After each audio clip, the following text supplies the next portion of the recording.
I'm Rose Sawvel from Solo.io, and I am Senior Director of Product Marketing. Solo.io is a cloud connectivity and AI and agentic infrastructure company. We've been very involved with the CNCF and open source communities like Istio and help bringing ambient mesh to life. We're now also involved with the AI and agentic infrastructure side, so working on projects like K-Agent, Agent Gateway, K-Gateway, and we just introduced a new open source project this week called Agent Registry. We use Instruqt labs in a lot of different places. It's really useful for people at the very beginning of their journey when they're just starting to learn about these technologies, up until getting hands-on, digging deeper, becoming a customer even, and then helping to enable them to better use our products as they adopt them. So we have a lot going on at KubeCon this year. One of our main draws at our booth is a lab station. So we have 12 laptops set up with Instruqt labs loaded onto them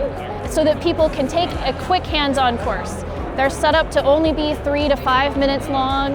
We're able to use a lot of great features that Instruqt offers, like the hot start pools, so that people can load those labs really quickly and get into them. And then we're offering them on a lot of different topics. So anything from MCP to LLMs and A2A, some of the projects we're working on like Agent Gateway, K-Agent, and then even some for some new projects on agent skills and agent registry. And then also we have an integration set up with Credly so that then they also get a badge as soon as they complete a lab. So we have a couple different areas set up at our booth. One of them is a welcome station where they can just come and get a t-shirt.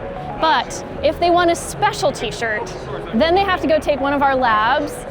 They're given a token that says Solo.io on it, and then they bring that back to the welcome booth, and then they can have whatever t-shirt they want. It's been really successful. And this is not the only event we've done this. We've done this at KubeCon London and others as well. And it's so successful, we're actually adding more labs as we go.